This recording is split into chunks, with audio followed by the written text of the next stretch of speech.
Chapter 1. Return. In the cold morning air of September, the scent of moss, dampness and time stood still.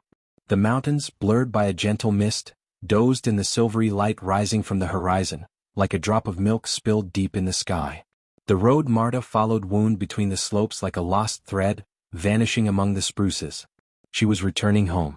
Not to the house where she grew up, but to the one that had become home in her heart, the old grandmother's estate, where the air smelled of the stove, apples and herbs drying under the roof. Her fingers trembled as she touched the key in her coat pocket. The wind carried small fallen leaves swirling near her feet like tired butterflies. This landscape, frozen in silence, mirrored her inner state, mixed with pain, hope and fear. The estate stood on a hill like a memory that refused to be forgotten. Its roof was covered with moss, and the windows seemed to look into the world with eyes that had seen much. When she stepped onto the porch, a board creaked beneath her, a sound familiar since childhood, bringing back the feeling that time is a circle. As if nothing had passed. And at the same time, everything was different. Inside reigned silence, not dead but alive, filled with memory. Every object, every shadow on the walls whispered inside. She passed by the old mirror where she once saw her grandmother brushing her hair in the twilight, and walked to the room with the fireplace where the fire always burned. The fireplace was cold. On the table lay an embroidered napkin and on it, a box familiar from childhood. She hesitated to open it. Something was inside, letters, yellowed sheets tied with a ribbon. Their touch was warm as if someone had just held them. On one envelope was a name she had heard only once, by chance. It pricked her like a thorn. The floor creaked and outside the window the forest awoke. The Carpathians slowly unfolded before her like a huge book, its pages written by herself. The past was here, hidden in the smells, in the wood, in the wind wandering between the branches. She felt that she had not just returned, she had become part of this landscape. Her shadow merged with shadows that had long lived in these walls. A few hundred meters down the slope stood a hut where Ostap lived. She knew this, though she had never met him.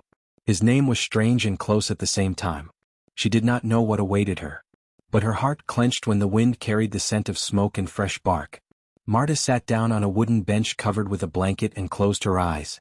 Her palms still held the warmth of the letters and heard the grandmother's voice. Outside the window, the leaves rustled like voices from memory. And while the world slowly sank into the soft gold of autumn, she knew, her story had just begun. Chapter 2. Memory. After returning to the old estate, Marta sat by the window for a long time, absorbing the quiet landscape that stretched beyond the glass. The forest, frozen in a misty distance, seemed like an endless sea of green with shades of golden September leaves. Every rustle of grass, every light breath of wind, the distant song of birds awakened in her long-forgotten memories. Her childhood here seemed frozen in time, bright moments filled with laughter echoing in the garden, scattered flowers in grandmother's vegetable patch, the smell of pies filling the kitchen with warmth and comfort. But now everything was different, silence and a slight sadness, as if the memory of what would never return enveloped the space.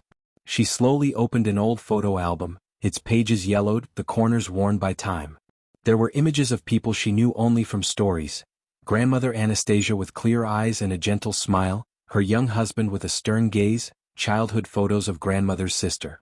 Each photo seemed to live its own life, whispering stories screaming of love and loss. Memory unleashed flashes of the past, grandmother's words spoken once in the twilight, the fire in the hearth flickering in the dark, the rustle of letters she was so afraid to open. The feeling that she had to gather all the fragments of this story began to set the rhythm of her life. With every line she read, more questions returned. Why grandmother left this house, why her name meant so much to the locals, and what the old chest in the attic hid. It was a silent invitation to open doors to a world where past and present intertwined into a single thread.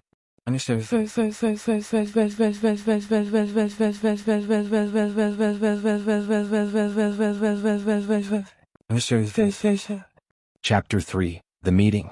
The next day, Marta felt a slight tremor and inner anxiety as she decided to go to the house where Ostap lived, a man about whom many legends were whispered. His name sounded like an echo, filled with mysteries and fears she had heard in the hush of old neighbors. The road wound through a dense forest of tall fir trees, under which the scent of damp earth and decaying leaves lingered. Every step was accompanied by the soft crunch of twigs and leaves, and the cool air refreshed her mind and heart. Around was so quiet that she could hear her own breathing, and time seemed to slow, allowing her to feel the weight of the moment. Before Ostap's house stood a small garden with old apple trees, whose leaves slowly fell to the ground, creating a carpet of yellow and red sparks. The door, covered with cracked paint, creaked quietly open, and a man with gray hair and deep eyes, full of knowledge and worries, appeared on the threshold. He did not smile, but there was no hostility in his gaze, rather a quiet challenge and hope. Without words they entered the dark room, smelling of smoke and time frozen in every object. Ostap spoke of how once this place was filled with joy and laughter, of love that burned like fire in the hearth, and the painful silence that followed. His voice was calm, but behind every word was the pain of loss and the hope that truth would one day find its way out. This meeting became for Marta the beginning of a new chapter she had to write with her own hand. Chapter 4, Letters. After talking with Ostap, Marta received from him a box filled with old letters that once belonged to her grandmother. These yellowed papers were like a key to a forgotten story slowly coming to life in her hands. In the evenings, by candlelight, she unfolded each sheet, feeling the words come alive, carrying pain, fears, hopes, and love that had never been spoken aloud. In the letters, Anastasiya told about her life, about youth spent between forests and mountain trails, about love born against the backdrop of change and conflict, about decisions that split her world in half. These letters revealed not only the past but the depth of her grandmother's soul, her dream of freedom, her struggle with inner demons, painful loss, and hope for forgiveness. Marta felt how every line healed and at the same time wounded, giving her understanding and strength. Among those nights filled with silence, she made a decision, to untangle the knot of the past, to give herself a chance at a true life, free from shadows and secrets. Chapter 5, The Lake. That day Marta woke earlier than usual. Her sleep had been restless, filled with shadows and faces dissolving in the morning haze. The air was heavy with moisture, and through the open window came freshness, as if the lake itself was calling her. She dressed simply, a gray sweater and a dark skirt, put on old boots, and left the house carrying a scrap of a letter mentioning a place hidden among forests. The path to the lake led through ravines covered with moss and mountain streams murmuring their eternal tales. Every step deeper into the forest revealed new scents: mushrooms, pine needles, dampness, and something almost forgotten, that same thing that lived in childhood memories. She walked slowly, as if listening to the earth beneath her feet. When the lake came into view, Marta froze. The water was still like a mirror, reflecting the sky with its morning light. The shores were overgrown with reeds, and silver insects flew over the surface. She stepped closer and dipped her hand into the water. It was icy, like the touch of something lost. On an old stump near the water she found another trace, a metal brooch shaped like a bird. Its surface was aged, but the outlines were clear. She remembered it, seen on a photo in the grandmother's room. The brooch belonged to Anastasiya. Marta sat on a stone and silently gazed into the water for a long time. The lake did not speak, but it did not remain silent either. Its silence was full. Here something important had once happened. Perhaps a first meeting. Perhaps a last one. The wind softly stirred the water, and it seemed to her she heard voices from the past. In that same silence where she once read her grandmother's letters, Marta felt. This place held more than just memories. It was a knot in the web of time. And it was she who had to untangle this thread. She stood, hid the brooch in her pocket, and headed back, her heart growing with conviction. She must speak to Ostap. It was time to ask about Anastasiya. And most importantly, be ready to hear the truth. Chapter 6, The Voice of the Stone. The next morning the sky was heavy, as if autumn decided to remind its true face. Gloomy gray stretched over the earth in wordless shadows. Marta woke before dawn. The room was cool.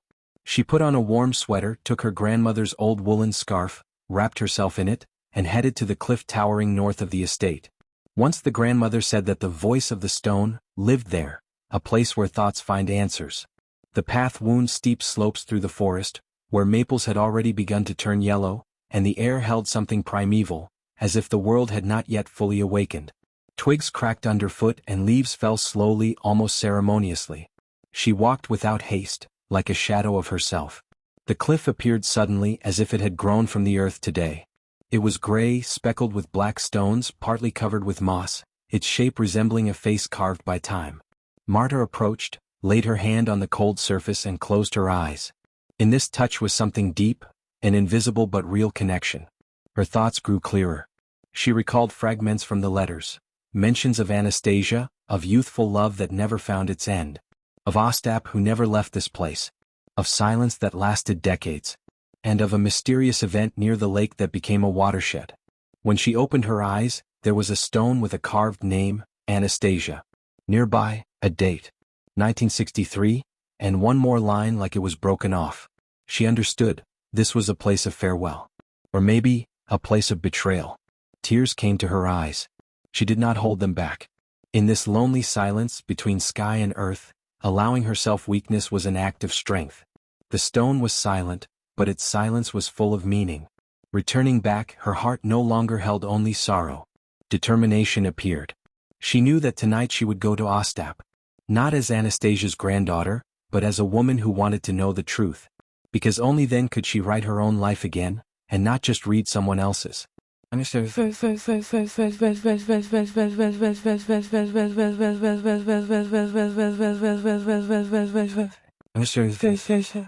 Chapter 7. The Road to Truth. That evening was special, not bright nor gloomy but half-dark, filled with shades between light and shadow. The western sun poured through the branches with golden reflections, like through a church stained-glass window, painting silent pictures of faded hope on the ground. Marta descended toward the hut where Ostap lived. The path passed through an old orchard that once belonged to her grandmother. The apple trees there had bowed like old women, their fruit smelling tart and almost bitter. The air was thick with the ripe scent of earth and the weight of unspoken words. Her steps were not confident but inevitable. She knew she carried not only Anastasia's shadow but a thirst for truth. And even if this truth hurt, she had to hear it. Because the past lived in her long ago, and the silence had become unbearable. The hut appeared suddenly, dark, leaning to the earth, covered with ivy. A soft light flickered in the window, not electric but warm yellow like a lamp or candle flame. Marta paused for a moment, took a deep breath and approached. The door was ajar. She did not knock. Only the light sound of her footsteps on the wooden floor testified to her presence. Inside smelled of wormwood, dried herbs, resin and wax. Tables and shelves were cluttered with books, photographs and old objects, all alive as memories in the wood. Among them sat Ostap, bent as if part of the furniture itself, gray-haired, his face holding mountains, rains and generations of silence. He was not surprised. Only lifted his eyes to her, deep, gray, almost stone-like. Marta stood opposite, silent. They shared a silent dialogue. Ostap slowly rose, went to the shelf, took a small box wrapped in cloth and placed it on the table. Inside were letters, hers grandmother's. Not the ones Marta had read before. Others. Those never sent. Marta sat. Her hands touched the paper, warm. In every word, every line was a voice. Feminine, tender but stubborn. There were confessions. There was love. There was apology. And a decision to leave him, to save herself. Not to lose a soul already cracked. Ostap did not say a word. Only looked at Marta with tenderness and sadness that needed no words. All that happened then lived in him still. He did not start a family, did not leave. Stayed, not for hope but out of respect for what had been. Marta stood. Her heart held no anger. Only calm, soft and gentle like the silence before sleep. She bowed, not to him, not to memory but to the whole story that held her here. Then she left, leaving the door open, just as she had found it. She climbed back up the path, and night wrapped her in a whispering wind like a blanket. Stars shone above, old and familiar. They witnessed what no living person remembered. And she felt, now she was not just a granddaughter. She was a keeper. Of the story, the heart, the home. Chapter 8. The Echo of September. After meeting Ostap, Marta returned to the estate where everything seemed different, not only because evening was falling, but because of the change inside her. The air was lightly cool and the sky spread a large palette of pink, blue and purple, like a premonition of an end. She walked through the garden once full of flowers, now in the silence before winter. Leaves yellowed and fell, each one like a farewell, not sad but full of respect. Marta touched an old apple tree, hearing the quiet voice of her grandmother telling about the past, about strength and loss. She felt that the pain of the past was not a stone pulling down, but a root holding the tree firmly in the ground. The memory of Anastasiya and Ostap was not just a story but a living thread connecting generations. On the last evening of September, when the sky flared with the last fire of the sunset, Marta stood on the porch. The wind played with her hair, bringing smells of leaves and smoke from the distant forest. She felt an inner peace that came with acceptance. Not everything can be changed, but everything can be understood. In the silence that filled the space, a new beginning began. September, with its soft melancholy and depth, became a symbol of rebirth. And somewhere in the mountains, among trees and stones, their stories continued to live, weaving